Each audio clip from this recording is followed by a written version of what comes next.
Hi, everybody. This is 1,784 days since Richard was forcibly removed from his barracks room on Fort Bliss in El Paso, Texas, and his life was taken. His life was taken on Fort Bliss in the line of duty. That has been confirmed. Matter of fact, I just went and got the document to share it to see if I could redact a few things and share that with you.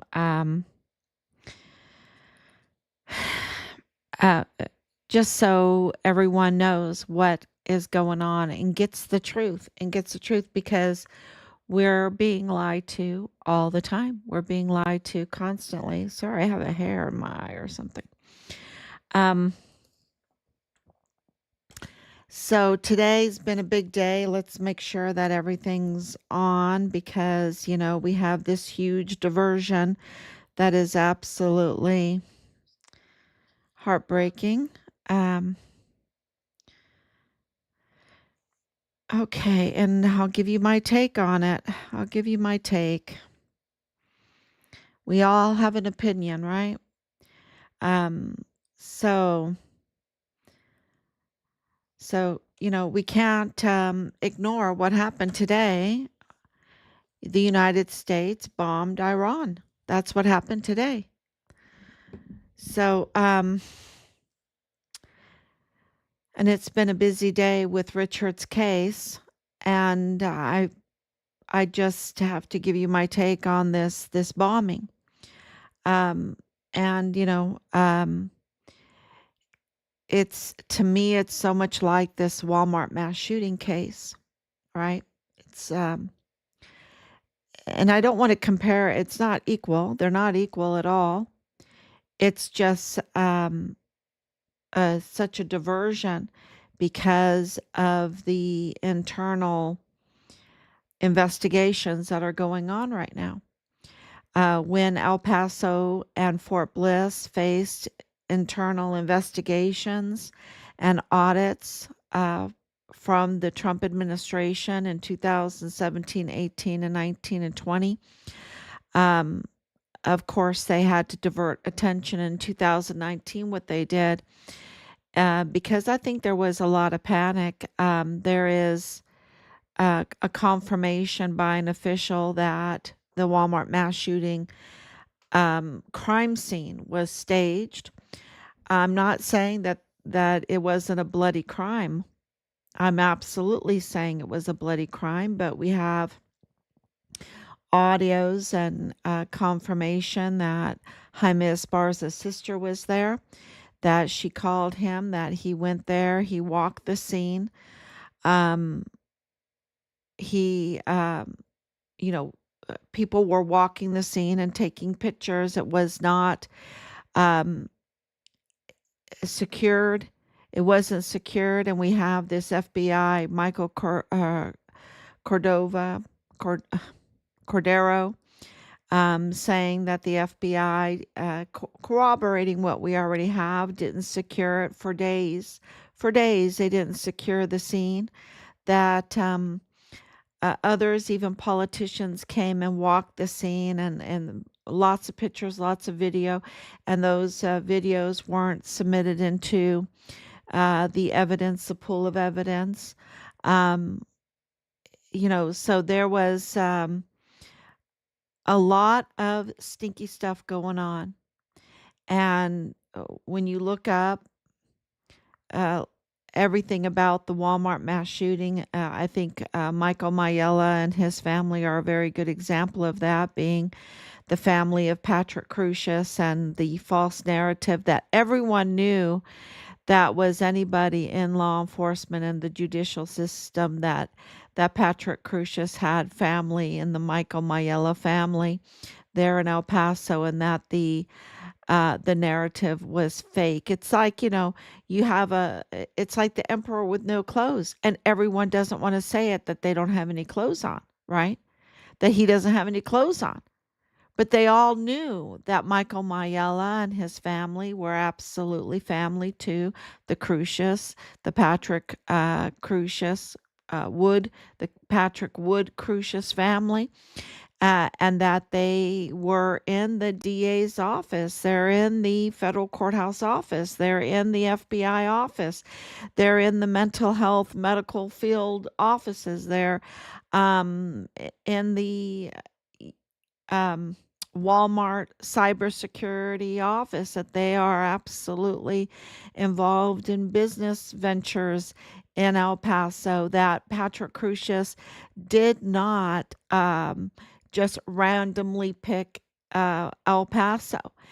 Had no, everyone knew that Patrick Crucius is not racist, and yet they absolutely allowed this fake narrative, false narrative, misleading narrative, deceptive practices.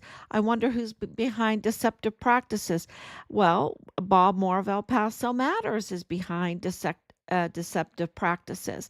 I mean, his uh, auto group that he's connected to through Raquel Primo, the and of course Chavira, so ANR for Alex and Raquel, Alex Chavira, Raquel Primo, auto group, Chavira Auto Group, that's connected to Richard's car, is in court right now for deceptive practices.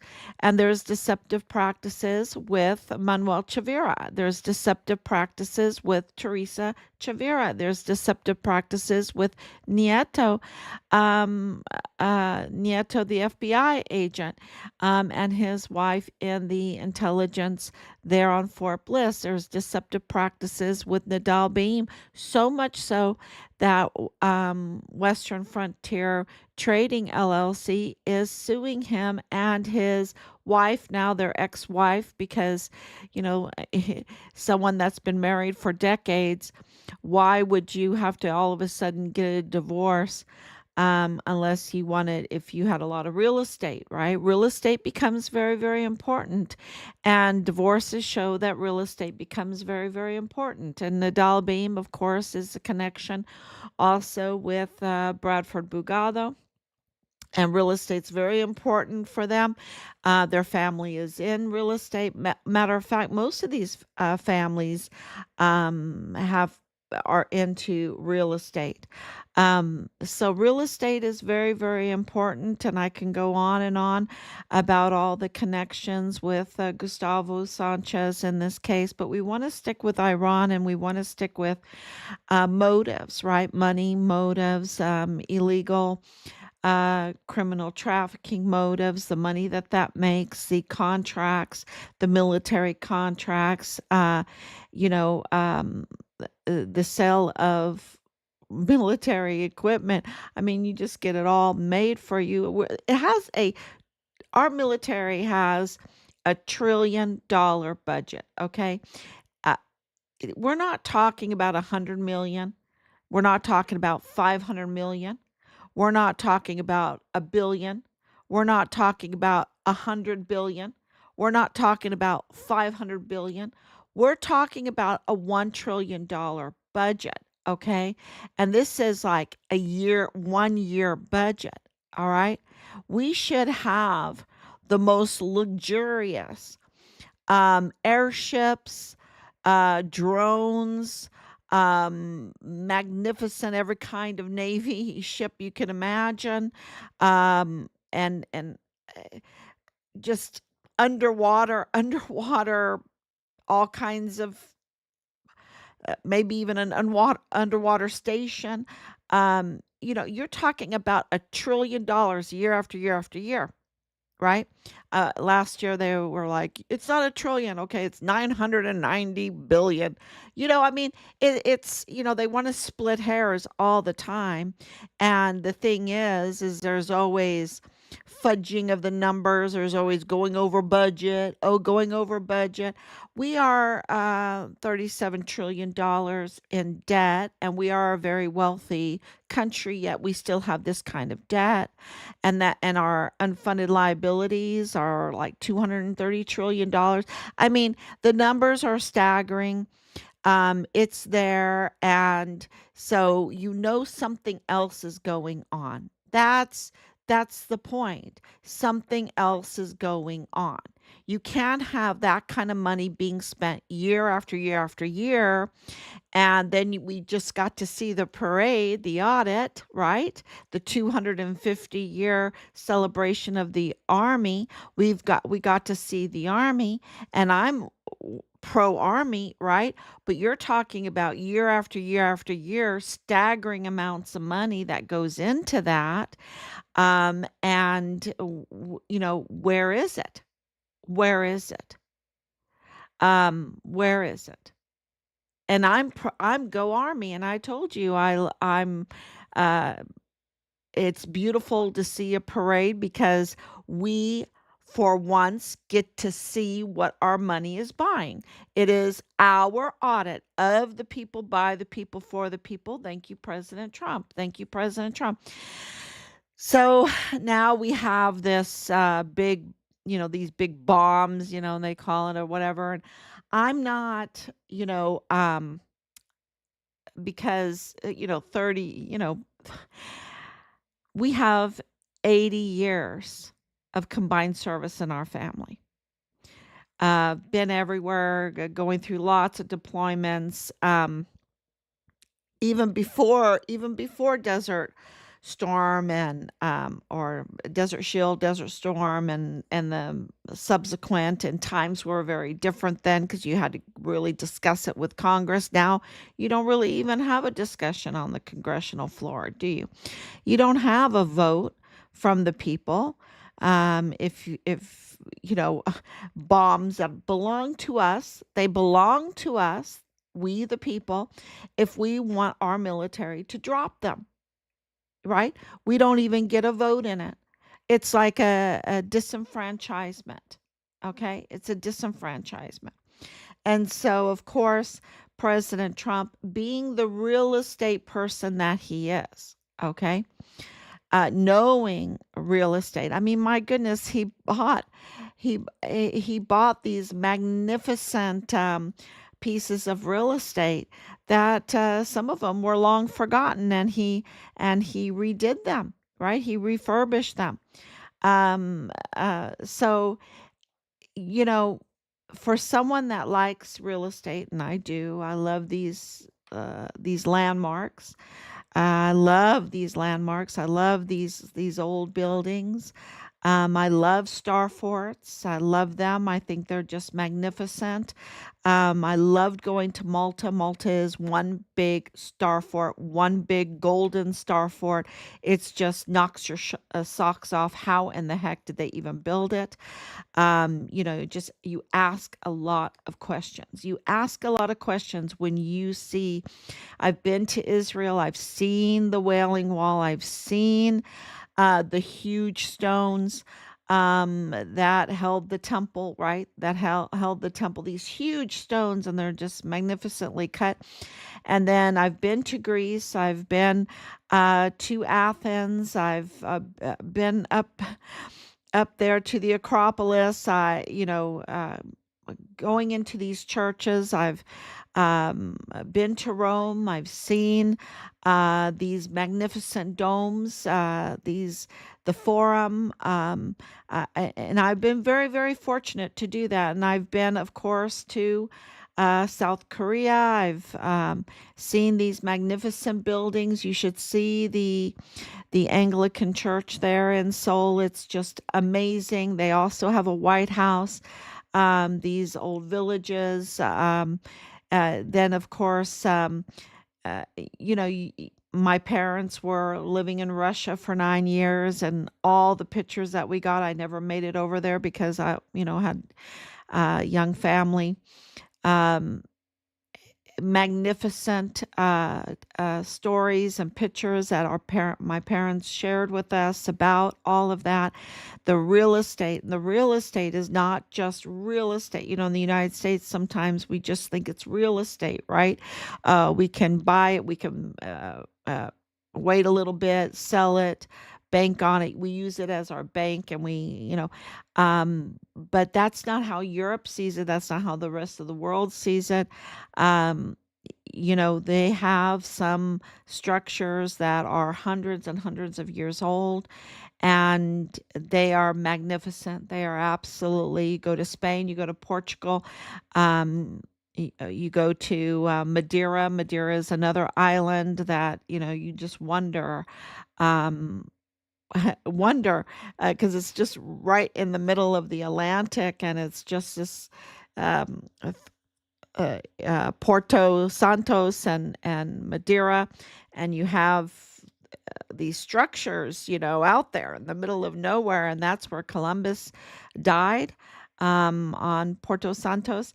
And so you have uh, these bridges and these um, cathedrals and these star forts and these temples, and you, of course, right behind me, you see Saint Sophia, right? Uh, that's in Constantinople, modern day Istanbul.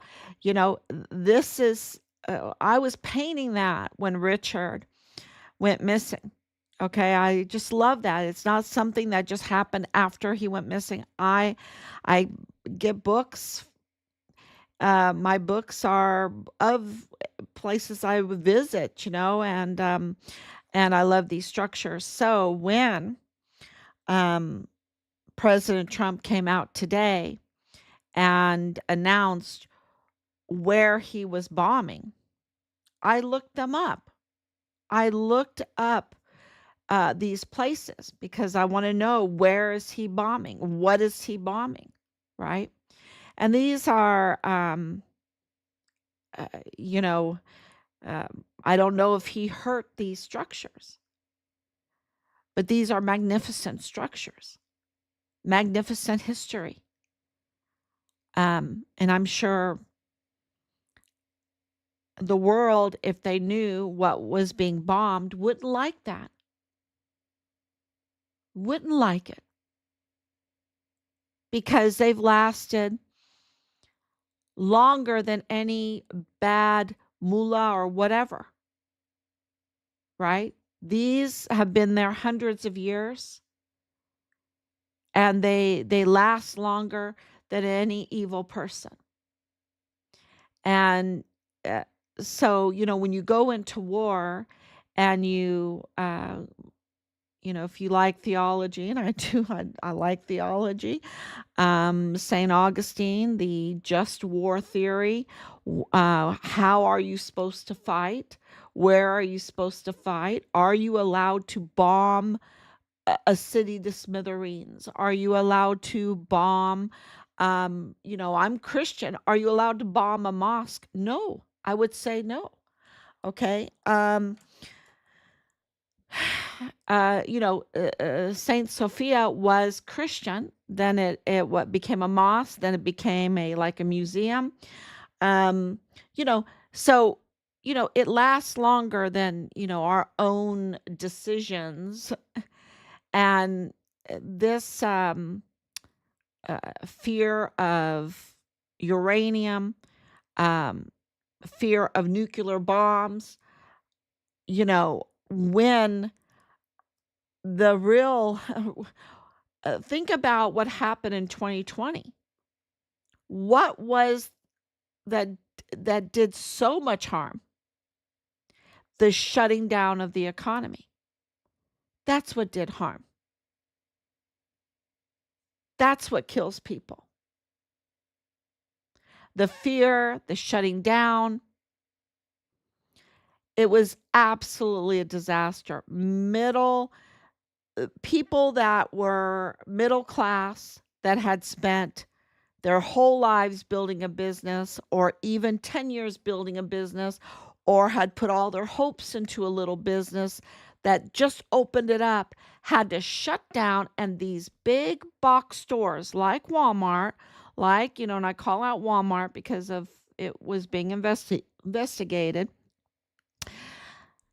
that these big box stores got to stay open, and trillions of dollars were shifted from the middle class to the elites. And and we went along with it. I didn't go along with it. I tried not to go along with it. I'm not a rebel. I'm not a rebel. And so, and of course, we are we'll be forever grateful to President Trump for declaring Richard killed in the line of duty, admitting to it with all of our evidence upon evidence, evidence for the evidence, of the foul play, of being on Fort Bliss, of being killed, of the whistleblowing, of everything that Bob Moore was trying to do his media jefe capo fixer, right? The media jefe capo fixer, but he was worse than that because he's a co-conspirator. He's a co-conspirator in the Walmart case. He's a co-conspirator in our son's case. And then the media jefe capo, the jefe capo, I should say. I'll get it right. It takes me a little bit sometimes, but I'll get it right. Um, you know, Fixer in this media feeding lies, deceptive practices. That's his middle name, Bob Deceptive Practices Moore of El Paso Matters. And and he doesn't just serve himself. I mean, he serves himself, of course, but he has a billionaire that he serves, right? He has billionaires that he serves, that are the backing of El Paso Matters. Because he was with El Paso Times before and he was out of a job. And then, then he got El Paso Matters, and, he has to do the bidding of this billionaire. And I don't even want to say he has to do. He doesn't. He could be, um,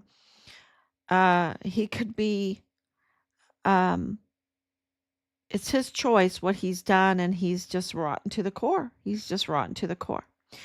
And he's now a fixer. He's now a co-conspirator. I mean, he needs to be held accountable for being a co-conspirator, to target the public, right?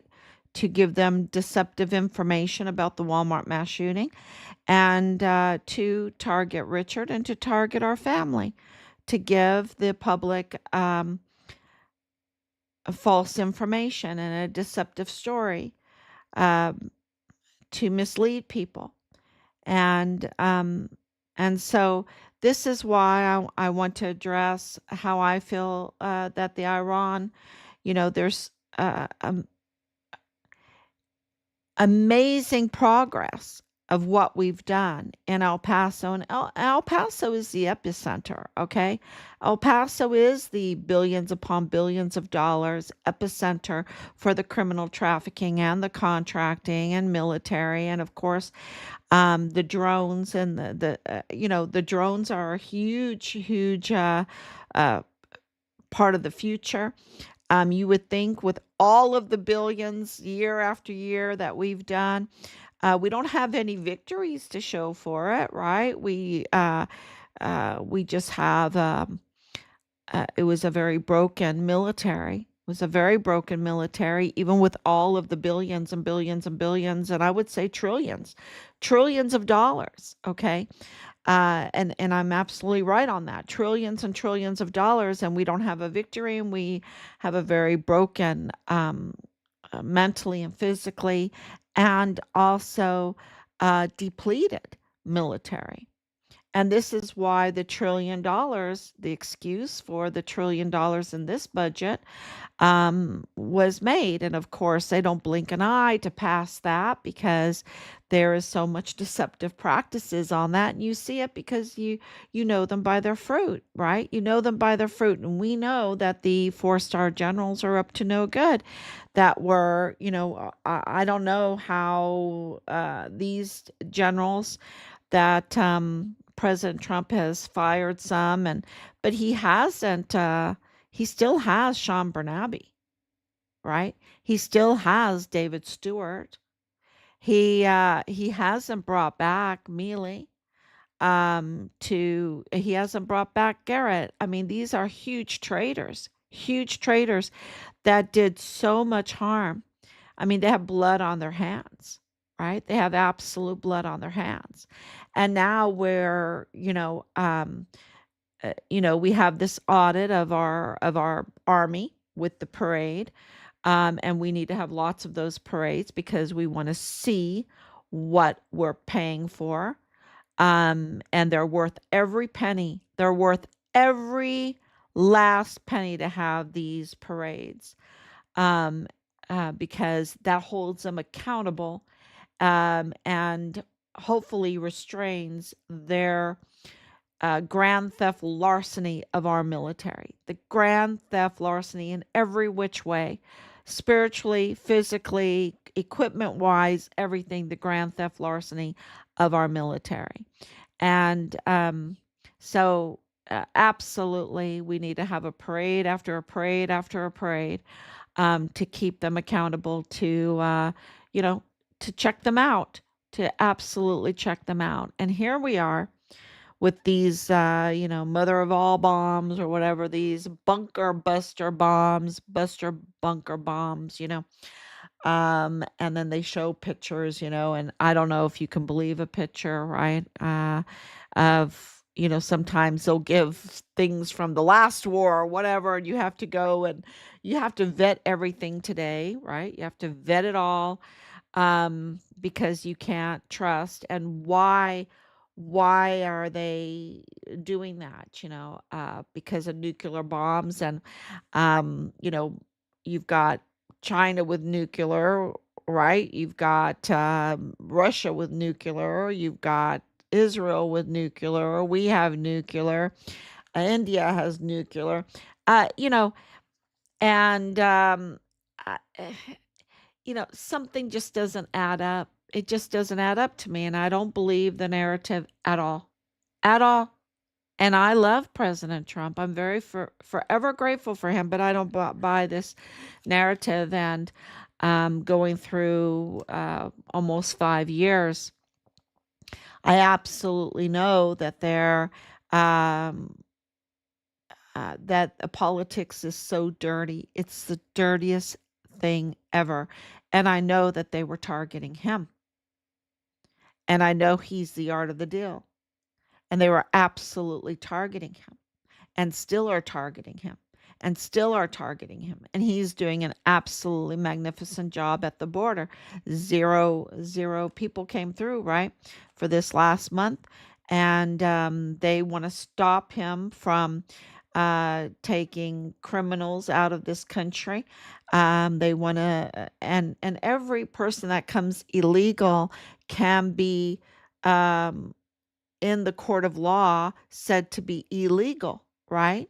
Which is not a good way to live life, to have to be afraid that they can do that to you. And so I, it's, our message is go back home, take the $1,000, take the plane ticket, go back home and fill out the paperwork and come into the country legally. It's not really that hard to come into this country, right?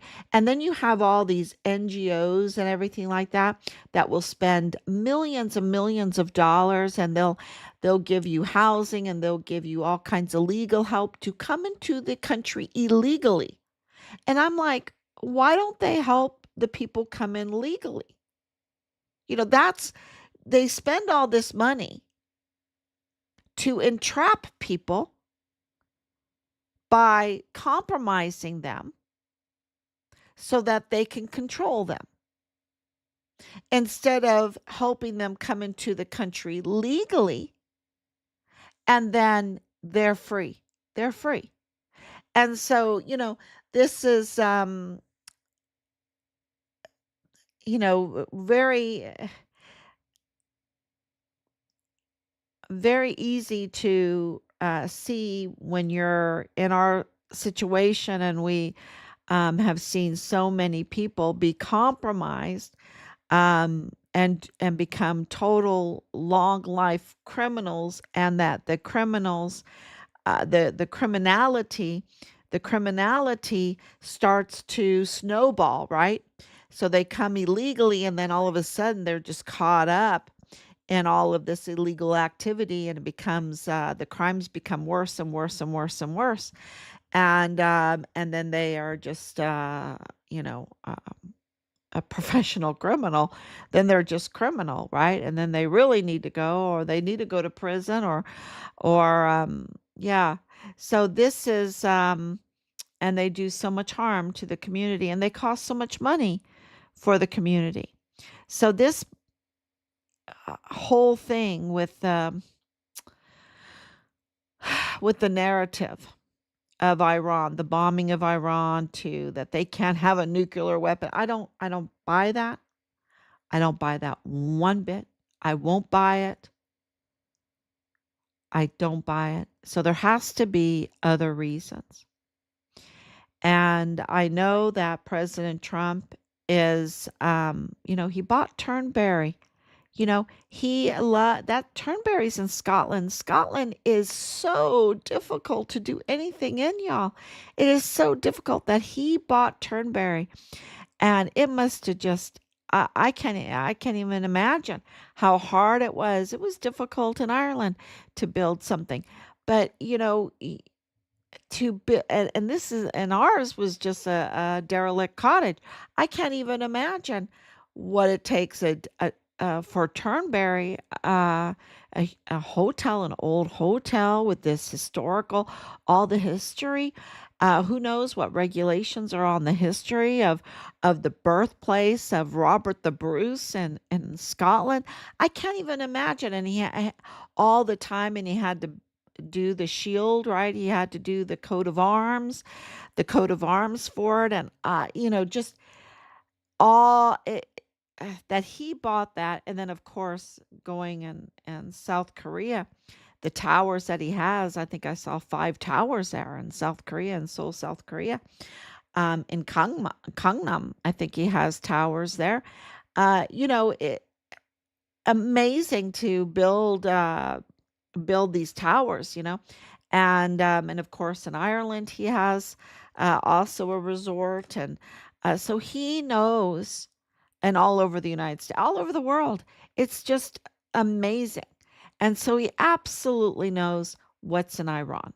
Okay, that's what I'm telling you. If he knows that Turnberry is there, and he knows what's going on in Asia, and he knows what's going on in Europe, and he knows what's going on in the United States. I mean, he bought the old post office right there in Washington, D.C., and that old post office is not like a little post, it's a grand old building, right? I mean, it's just magnificent. And if you look it up, you can see it and you're like, what? What? And he redid that, and as a hotel, just amazing. So he knows what is in Iran. He knows what there is at risk, and that you cannot just build these things, and that real estate is what the real war is about. The energy and the real estate, the energy and the real estate, the water, the energy, because water is energy, right? Water has memory. Water has memory, and it's been very helpful in Richard's case. Okay, it's been very helpful in Richard's case. And God knew what he was talking about when he said that you need to be baptized by water, right? By water. Repent and be baptized, right? And it's water. And water is, because it can be structured and it has a memory and it can um, has an energy. I wish I was an expert in all of this, um, but it can absolutely do things for you. That's why it was in the moat. It wasn't just a deterrent, it had a purpose in that moat because it carried energy, right? Carried energy. So, and President Trump knows all of this. I mean, he's elite. He's a billionaire. Uh, he investigates. Can you imagine everything that he's investigated year after year after year? He knows this stuff. Um, he might not know everything, but he knows about property and he knows about real estate, and he always talks about that during his rallies. He said, "Oh, you've got front seat. You've got a good piece of real estate, right? You've got the front seats. You got the good piece of real estate." He knows what good pieces of real estate are. That's his business. That's been his business. That's how he made his billions, and then making those pieces of real estate profitable, right? So this whole bombing of Iran, um, and it being a, you know, you have Russia bombing Ukraine, and Russia does a preemptive on Ukraine, right? Because of NATO, does a preemptive because they don't want NATO right there surrounding them, right? They don't want the world surrounding them. All of this military power surrounding them. That's what NATO is, military power. So they do a preemptive. They were, gaslit. They were absolutely poked. The bear was poked, and Russia absolutely responded preemptively, and then they're the bad guys, right? They're the bad guys, and then you have Israel preemptively striking Iran, but they're the good guys, right? They're the good guys. And, there's just a lot of mixed messages here. And this is absolutely politics and a diversion and a terrible diversion, a very destructive, bloody diversion from real investigations that are going on to get accountability for these crimes.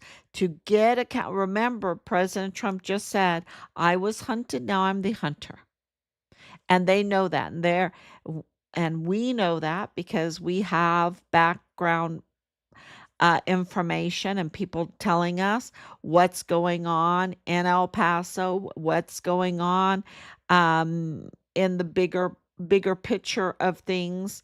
And I don't think people understand how big this is because of all the businesses that this goes into and all the billions and billions of dollars, the billionaires that this touches.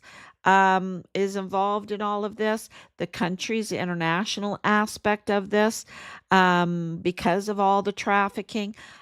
When you have hundreds of thousands of children being trafficked just in a couple of years, when you have weapons and ammunition being trafficked and equipment and even Humvees and all of the and our drones being trafficked, when you have Richard's car being trafficked, when you have all of the substances to, you know, and then you have the diversion of all the sexual stuff, right? All of the LGBTQ stuff, the transgender stuff, like all this diversion to get your attention off of these huge criminal contract deals, these huge war deals, these huge, these huge crimes that are nation destroying, that caused $37 trillion in debt.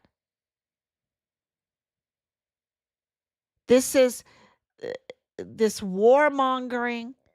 Um, to see Lindsey Graham just be a warmonger, he needs a diversion, right? Because he's our senator.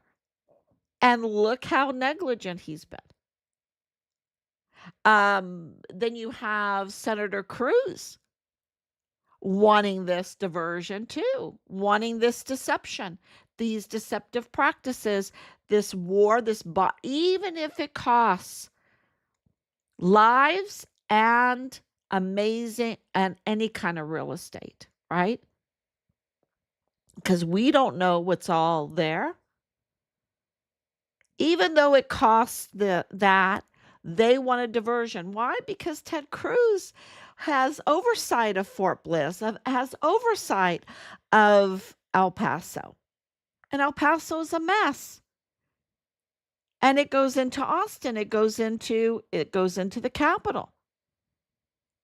And it just shows his negligence. It shows, well, that he was serving somebody else other than the people of Texas, right? And he even said that in this interview with Tucker Carlson. He says that he serves Israel. I mean, he even said it. It's just like, that's why I got into this. Really? Really? What about the Texas people? What about the people of Texas? What about tens of thousands of children that were trafficked? What about the FBI coming out and saying that the election was tampered with by fake driver's license given to who? People that are being brought into this country, taken advantage, lied to with deceptive practices, illegally, and bound to have to pay um, their what are they called? The coyotes, the people that bring them, the people that gave them legal help, the people that gave them their credit cards or their backpacks or their place to live or whatever, and that they are bound, they're enslaved to these people. They have masters that they have to serve.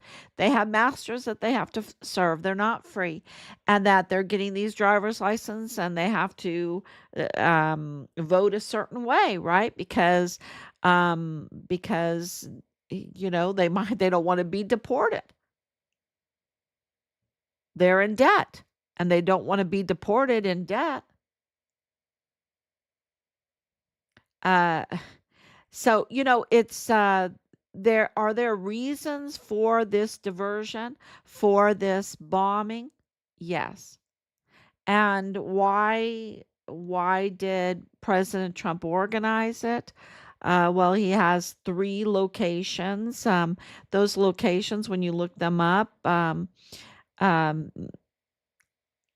there is a big risk that he could have hurt some of these amazing real estate historic UNESCO even places, and I posted those pictures up for everyone to see it. Um, was he very deliberate and careful? So he says. So he says, it wasn't like what Bush did, where, let's just go to Baghdad and just let's carpet bomb everything. And, people don't realize this, but I think it was, oh, and I lost the name of the country, an Asian country that you wouldn't even think about. It'll come to me. That was the most carpet bombed country in the world. And you can look it up real quick. Maybe someone can send me a message on that. Look it up real quick. The most carpet bombed country in the world. You wouldn't believe this Asian little country over and over and over again. Bombed. Why would they carpet bomb a place like that over and over and over again? Doesn't make sense. So the only thing that makes sense to me is real estate, energy, getting energy or getting energy dominance, right? And these areas too, when you look them up in Iran, now, it's very interesting because they'll say, okay, it's for uranium and all that. And I don't buy that. Okay, good to do the uranium, whatever. And people will get upset with me with that. But, we have a long history of all these people having this kind of bomb. And it's like, okay, um, you know, anyway, I just don't buy the narrative. And maybe someone out there has a good argument and maybe they can convince me. I don't know, but I don't buy the narrative. But what's very interesting is the information that we're getting back about the drone situation, and on Fort Bliss, at White Sands, at McGregor Range. The drones are a very, very big deal. The drones over on the Mexico side, very big deal. The fuel, I posted that they absolutely were trafficking fuel. Um, and that now has come out, this whole fuel thing. We're putting it all together. Of course they would, right? Of course they would. Um, but also in Iran, in these locations, they that's where drone factories are too. So I think the drones are more of a risk than anything, right? The drones, you could say, oh, they're the ones that carry the bombs or the missiles or whatever. Correct, correct. So the drones are really important, and then also the energy. So who were they doing the drones for? I think it was for Russia, for the Ukraine war. I was just reading briefly today all about these places. And so I'm not an expert at all in it. I'm just telling you what I was reading through today. uh so it's really good to look into this, to read what other reasons, what is there, in these three locations that President Trump bombed today. What is there that would also be a reason why what they're trying to do, right? So, I just want the truth, and I don't feel like we're getting the truth. And I know that politics is very, very dirty, so I stand right on the MAGA side. I'm not being anti-MAGA, right? I think MAGA is all about asking questions, having the freedom to do that. Um, so that's why there's, on the Republican side, there's a lot of disagreement all the time. There's always chaos and disagreement and everything. We don't go in lockstep, goose walking or whatever, like the Democrats do.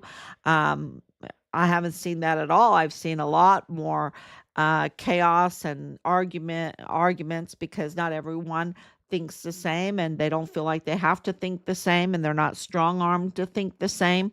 And so, I absolutely know that President Trump was being targeted. I know that they tried to take his life, and no one talks about that. And we still don't have the answers for that, even though I have a sneaky feeling that it's going to lead to El Paso. Okay. That the orders will lead to El Paso. I have a sneaky feeling, that, because, it wasn't an accident that Veronica Escobar held the purse of $1.2 billion for the campaign for Kamala after she was holding the purse for Biden. That's kind of unheard of, that you have the same co-chair for two campaigns like that. It's just really curious, right? And I don't think it's any accident that it's El Paso, right? And I don't think it's any accident that Ted Cruz is trying to divert attention. And I don't think it's any accident that Lindsey Graham is trying to divert attention, instead of doing what they're supposed to be doing. Okay. And I think it's very, very dirty business. And the fruit that what President Trump has done day in and day out, day in and day out, is move the accountability closer and closer and closer and closer. Okay. Just designating the Mexican cartels the way he did. I can't say it on, that's sensitive information, but that he designated them to where we can get accountability much, much easier. And also all the finances, the money laundering, all of that is part of that, the business dealings and everything. Then, of course, this Western Frontier Trading suing Nadal Baim, that's a really big deal. And there's so many other things that the designation that we received, the controlling of the border, uh, Hegseth, Secretary Hegseth going to Fort Bliss right away. Just you can just see day in and day out, day in and day out, and more investigations coming out, that everything is moving closer and closer and closer to accountability. And our intelligence that we're getting from El Paso and Fort Bliss is that it's getting closer and closer and closer to accountability, that things are really happening behind the scenes. So this is, we can't relax. We're full force going forward. But I think that there's a big political, these are billionaires that are, just grasping. And those billionaires pay for the campaigns of like someone like Ted Cruz or Beto O'Rourke or Veronica Escobar or even a Lindsey Graham, right? And so you see that uh, as the accountability is getting closer and closer and closer, they want a diversion. They want some kind of deceptive, jefe, capo, fixer. That's what they want, and they always tend to use war. And can President Trump just say, well, Danielle, look up Galen Windsor. Look up Galen Windsor. Okay. Look that up, uh, Galen Windsor, and keep on nuclear or um, uranium, Galen Windsor. Look that up, and then we can discuss things. Um, I just think that um, because of Fukushima, um, that was all during the homeschooling, right?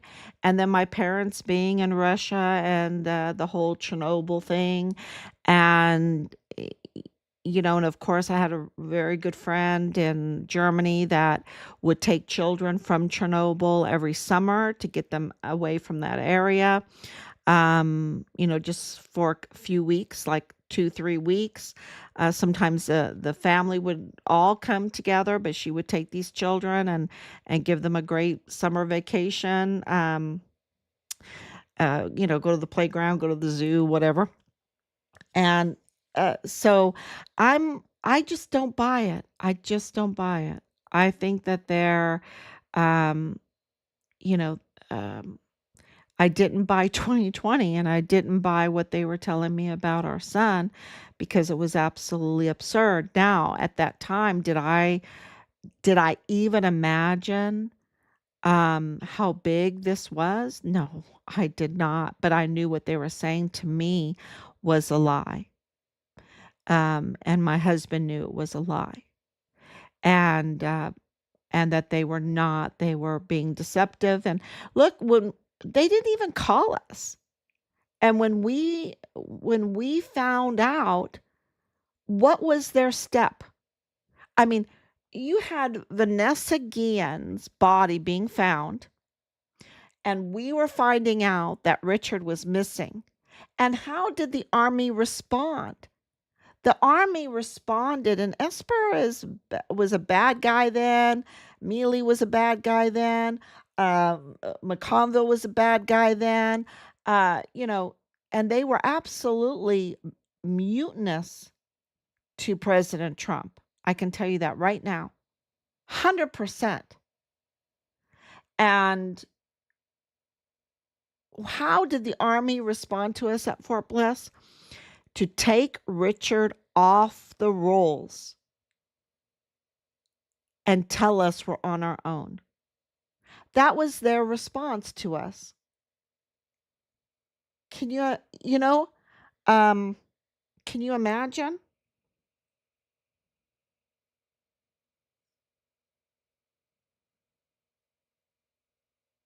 Oh, yeah. Oh, yeah. But it's not, I mean, Fukushima was a big deal, right? Um, and we're not hearing any more about it, are we? And it's supposed to be thousands of years, and anyway, um, one of their boats washed up on our shore that they came and received it. Yeah, it would be so interesting to hear to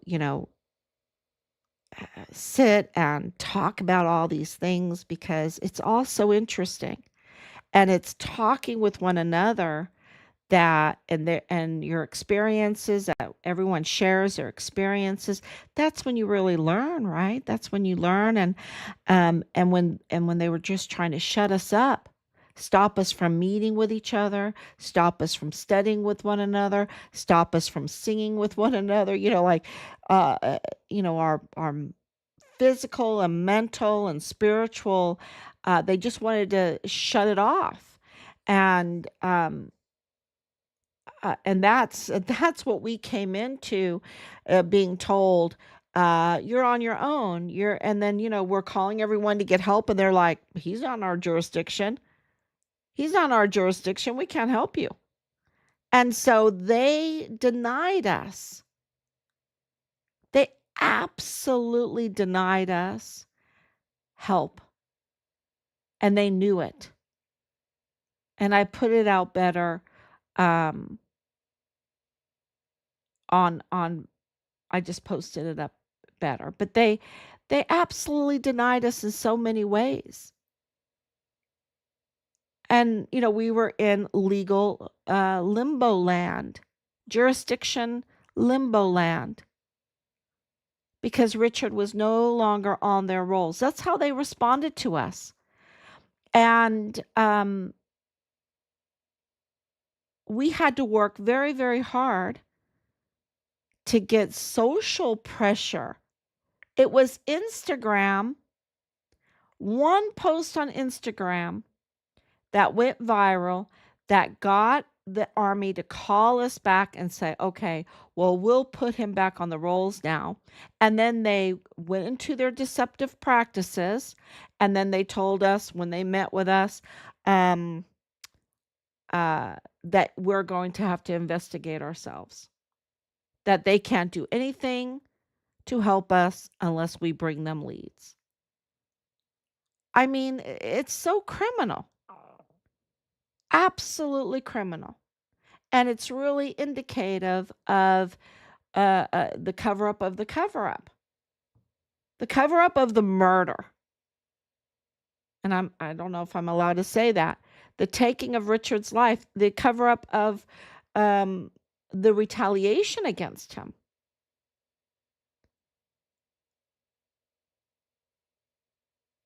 And so if the government can do this kind of stuff, and in order to do that, they had to have 15 plus agencies. ATF, they had to have Mexico online. We know that the Mexican AG's office tampered with our missing persons report there, tampered with, Robert went there to give DNA. I mean, so they had to have these agencies online or whatever, in line to do this cover up. And we knew that, time was on our side. That time, just keeping Richard's case active and keep on investigating. We didn't realize that we were going to find something every day, like today with the trafficking of the oil, the trafficking of the fuel, and then all of this with the drones that are coming up. And then I'm reading about Iran, and it's all about these drones. It's like, oh, drone manufacturing there. Oh, maybe that's what. Oh, where do those drones go to? Oh, they go to Russia for the Russia-Ukraine war. Maybe maybe they want to stop that war. um I can say this: I trust President Trump, and that is huge because I don't trust anybody, but I do trust him. I don't know if my cup runneth over with trust for him. I'm always testing all the time. But we are getting all kinds of support right now that is very welcome. And there is a lot of political pressure, and to divert attention from this because it's huge. And I'm not making that up. I wish it wasn't, but it is. And they, there's a lot of political reasons why they want a war diversion. And so I can't even imagine the pressure or uh, the deals, the art of the deals going on behind the scenes. Because let me tell you, there's a lot of art of the deals going on behind the scenes, because you're talking politics, and that's politics, and it's very dirty. It's such a dirty, it's the lawyers. Oh my gosh, it's the most dirtiest profession. Let me read what Danielle's writing. One of their both they all need to be held accountable. Every individual that participated in Richard's disappearance and cover up, even the individuals on the imposter side. Oh yeah, and that has taken us a lot of time to get that off. And but there's a lot of money that makes sure that that's at the top of a search, right? And we have a website, richardhalliday.com, and we're just working on that. We're working on the book. We're doing these live streams. We're putting letters together, sending them off, making sure we have the right addresses, making sure we have the right emails. Gathering our email list is unbelievable now. Um, and it's and then also like Raquel Primo. I mean, can you imagine when we're looking up Richard's car, and we see that Bob Moore's behind Richard's car, that Richard's car was trafficked,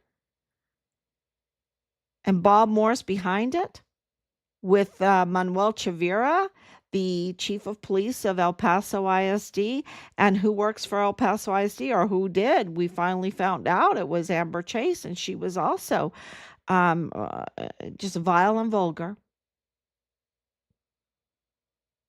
And then putting together Bradford Bugado and Nadal, all of the, it's just to find that out, and you're just like, the betrayal, the evil. It's so evil. And I never was, it's like, we got to put the death penalty on the table, because what's going to restrain this evil? We've got to put the death penalty on the table. It is just so inhumane. And we're talking about the trafficking of hundreds of thousands of children. And we have Leilani Hart.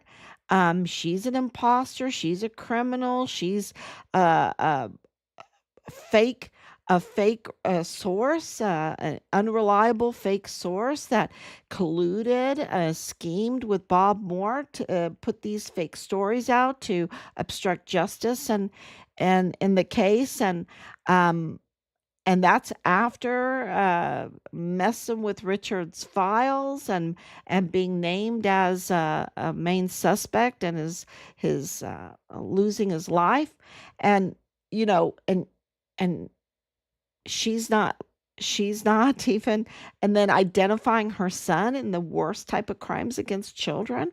I mean, while he's in uniform, the worst, and having films of the worst type of crimes against children, and then having heart childcare, and then and being in this group with Jules Tuganon Chan, who and also Anne Ogle, don't forget. I mean, all these names that I should mention every day that had a big role with DES Thomas Kane over this emergency intake. That don't forget that there was Afghanistan, and all these children.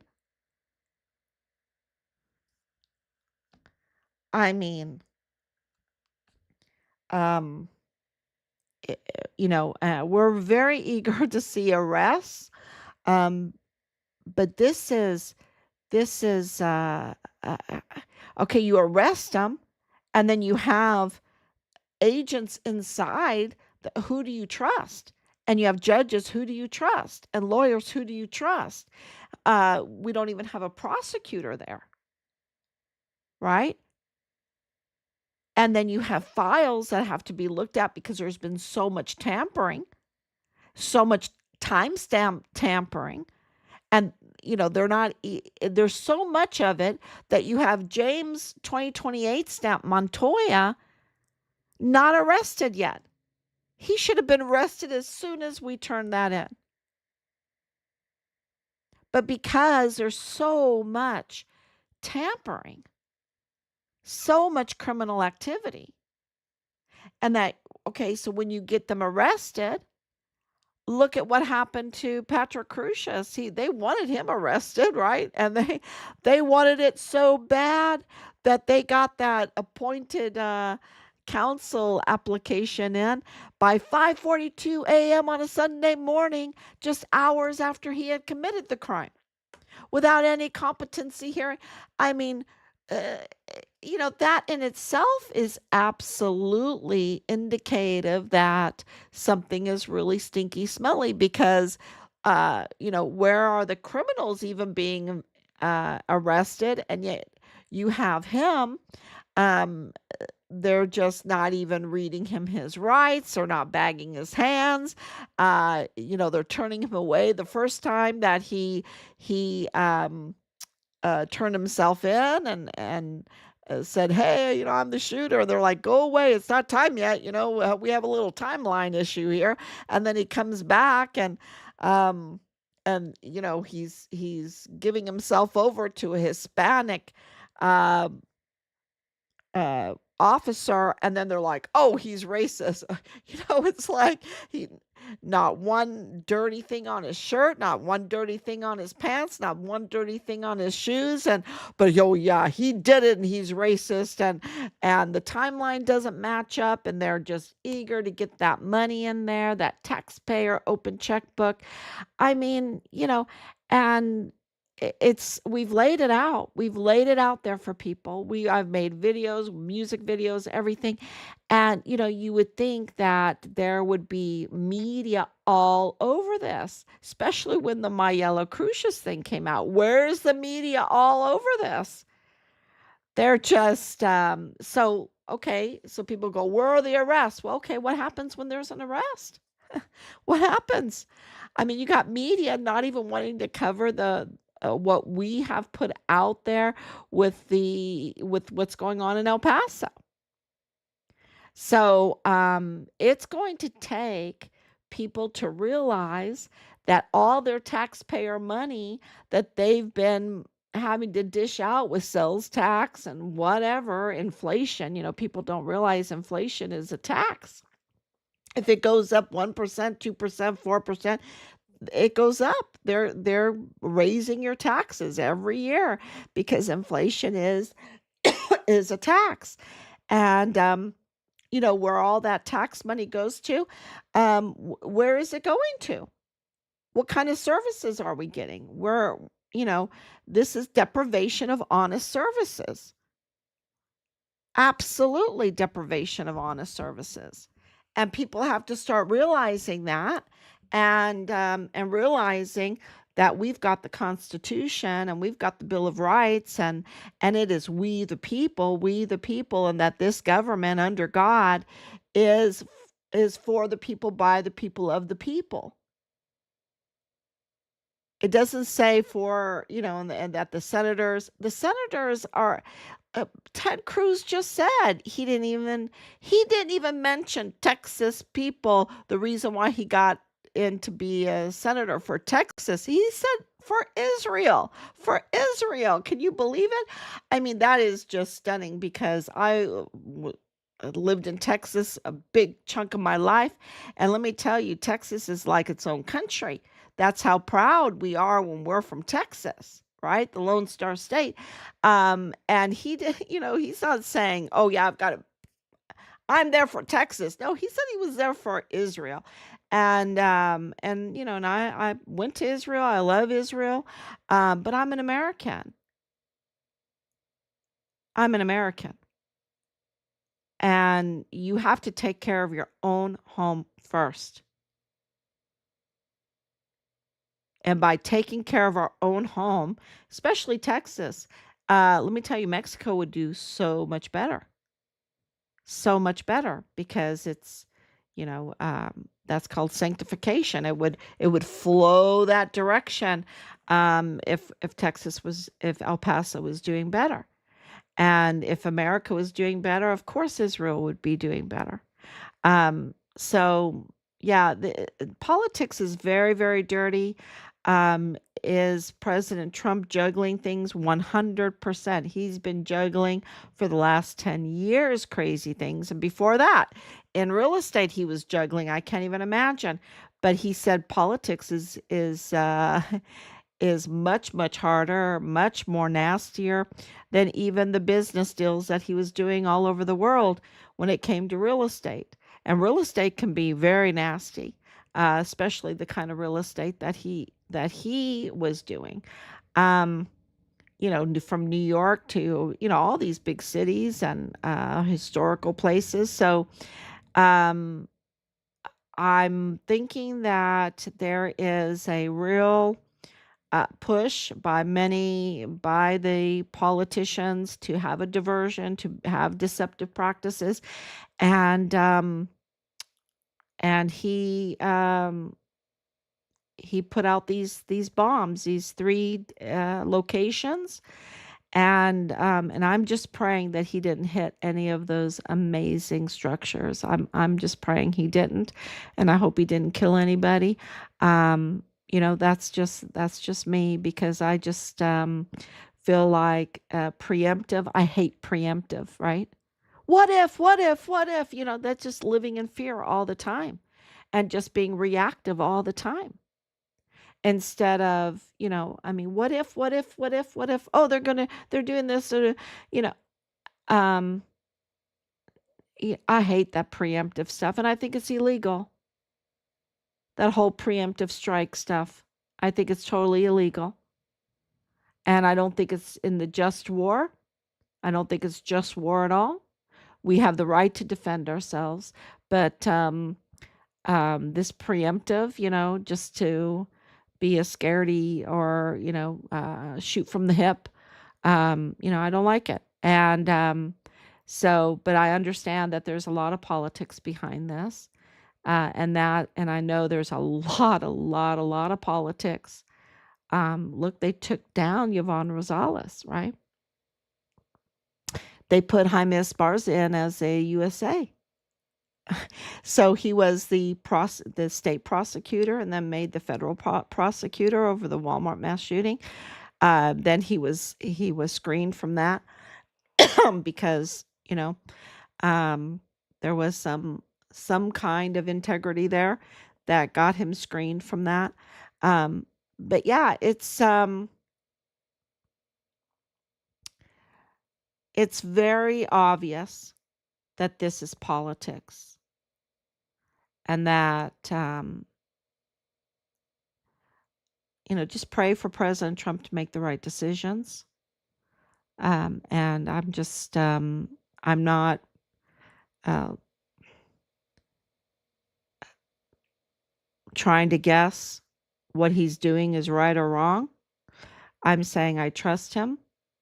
And I think it's a very dirty business, and not everything that happens we're going to like. And especially in Richard's case, just his car look at how much they lied to us. It's just crazy. So everything that they've done, I didn't like, of course.